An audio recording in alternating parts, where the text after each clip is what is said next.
नमस्कार बाल दोस्तों, कैसे हो? तो बाल दोस्तों, आज हम कक्षा 7 विषय हिंदी में पृष्ठ क्रमांक 19 पर कथनी और करनी बहुत ही प्यारा सा निबंध है।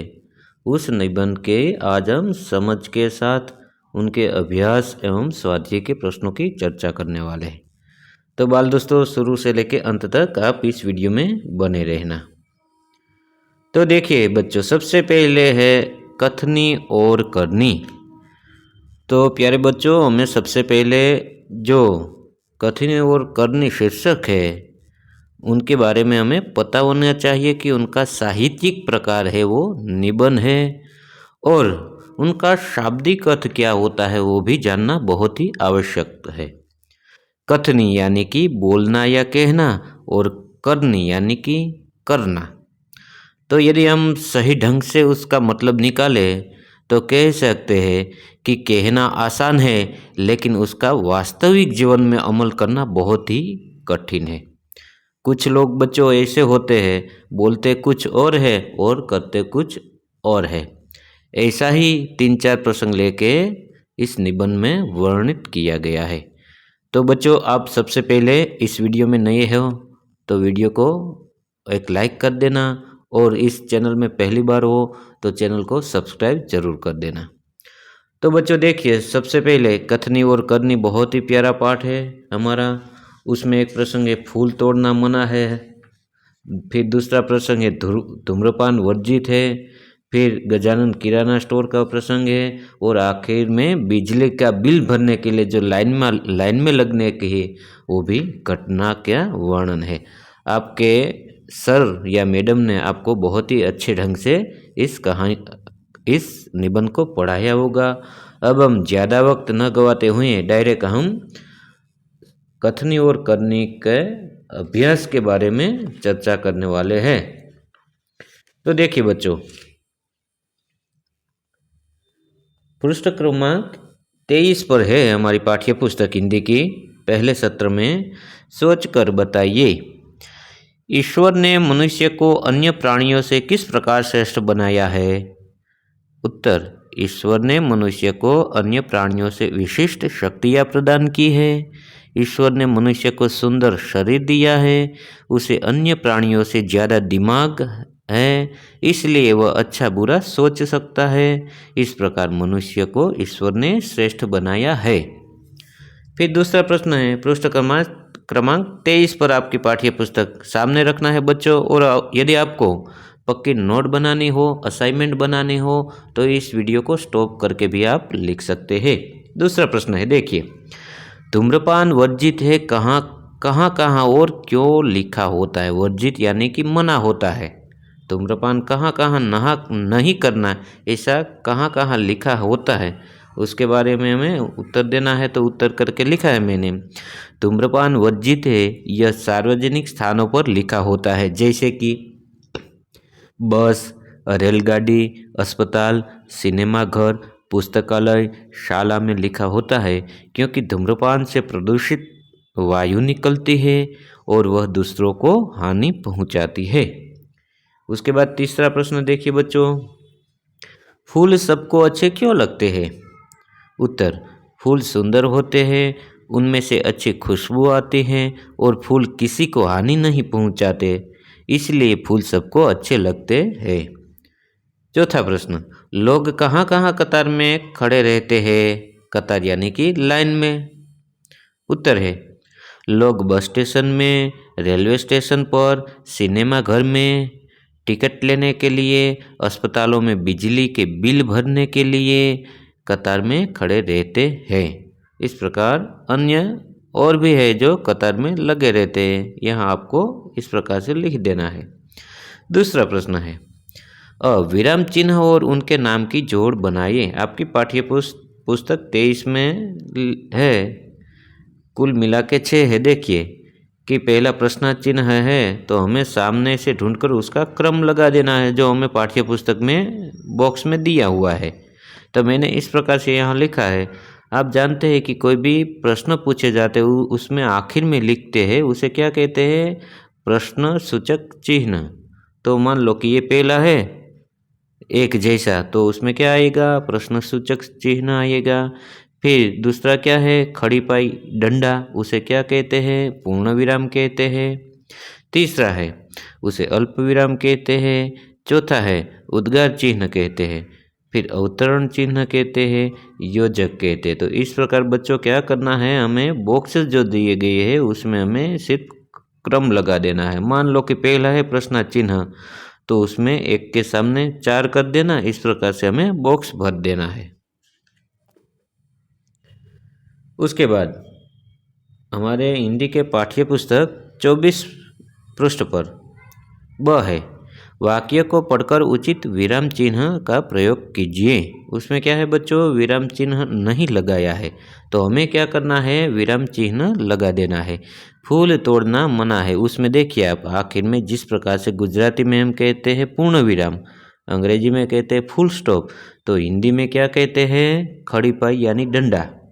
वो भूल गए तो हमें लगा देना, फूल तोड़ना मना है यानी कि पूर्ण विराम खड़ी पाई डंडा।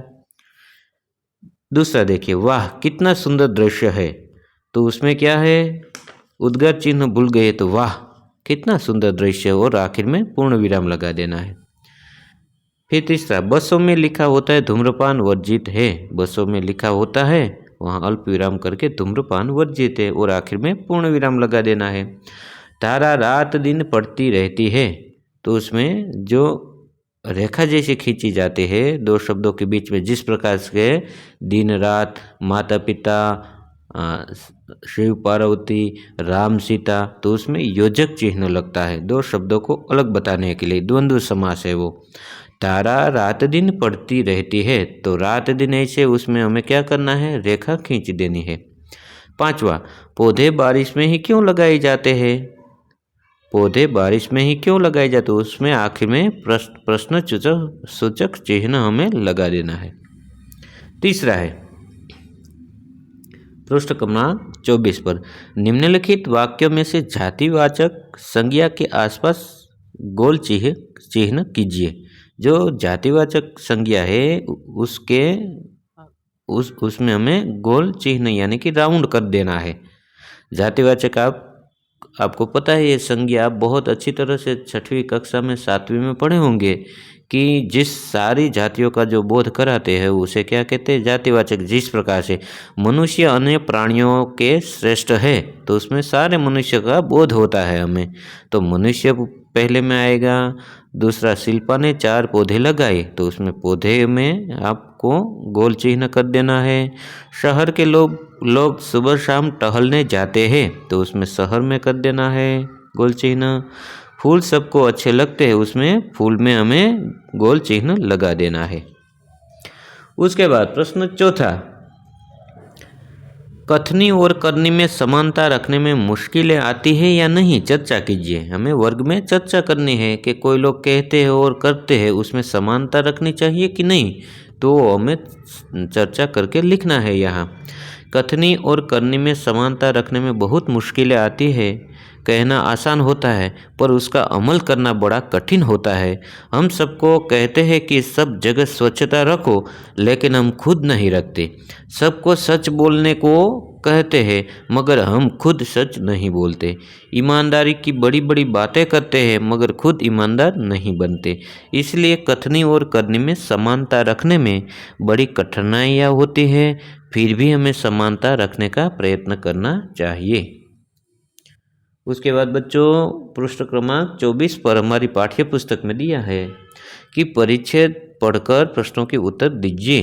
तो उसमें सबसे पहले देखिए कि एक परिच्छेद दिया हुआ है, उसके बाद उसमें से 5 प्रश्न निकाले हैं। तो हमें बहुत ही अच्छी तरह से ये परिच्छेद पढ़ लेना है। उसके नीचे आप देखिए तो नीचे 5 प्रश्न इस पैराग्राफ में से दिए गए हैं, आपके पाठ्य पुस्तक में वो परिच्छेद है। तो उसमें पहला प्रश्न है पृष्ठ क्रमांक 25 पर हमारी पाठ्य पुस्तक में, हम पर किस किस का ऋण है?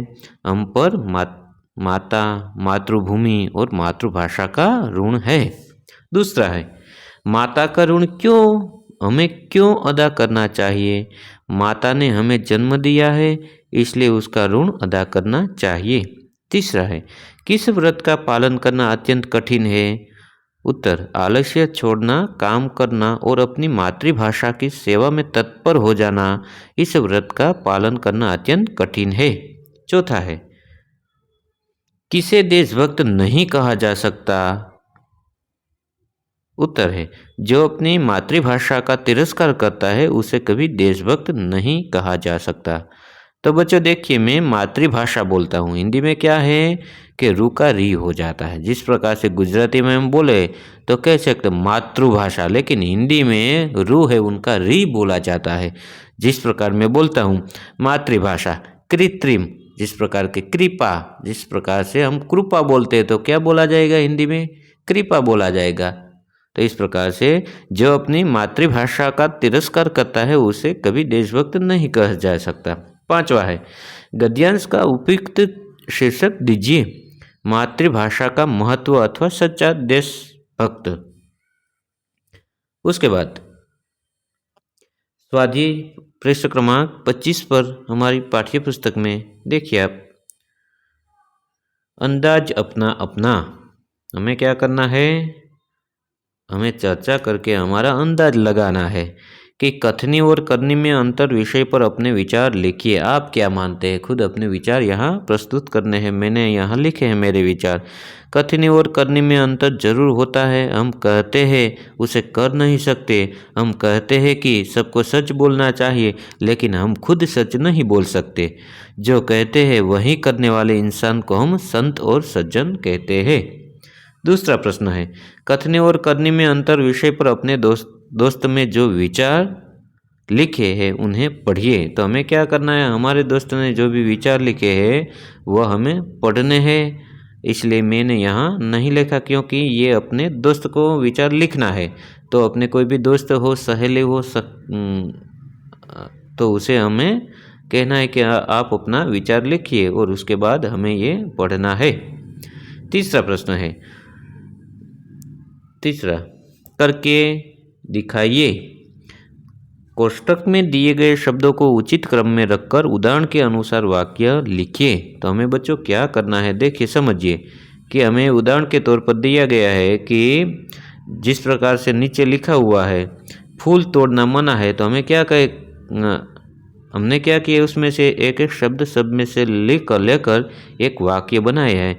फूल तोड़ना मना है, इस प्रकार से। तो इस प्रकार से अन्य वाक्य भी हमें बना देना है।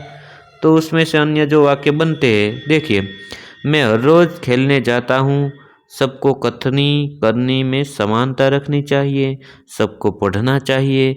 फूल सबको अच्छे लगते हैं। इस प्रकार से इस कोष्टक में से इतने सारे वाक्य बनते हैं। तो मैंने यहाँ लिख दिया है। तो बच्चों, ये था आज का वीडियो। आपको ये वीडियो कैसा लगा? यदि आपको इस वीडियो अच्छा लगा तो वीडियो को एक लाइक कर देना, प्यारा सा एक कमेंट कर देना और अपने दोस्तों को भी ज़रूर भेजना। ज़रूर ये वीडियो शेयर करना ताकि वह भी इस वीडियो का लाभ ले सकते। और हाँ बच्चों, अभी तक आपने मेरी इस यूट्यूब चैनल सूरज साहेब नाम के चैनल को सब्सक्राइब नहीं किया है तो प्लीज़ एक बार सब्सक्राइब ज़रूर कर देना। इस चैनल में आपको हिंदी, गुजराती, संस्कृत आदि कक्षा 6 से 8 के बच्चों के लिए कोई पाठ हो, कविता की समझ हो, स्वाध्याय पोथी हो, स्वाध्याय और अभ्यास के प्रश्न की समझ हो, प्रश्नोत्तरी हो, सब इस चैनल में आपको मिल जाएगा। तो कृपया करके आप ज़रूर सब्सक्राइब कर लेना इस चैनल को। तो बाय बाय दोस्तों, मिलते हैं अगले वीडियो में। नमस्कार।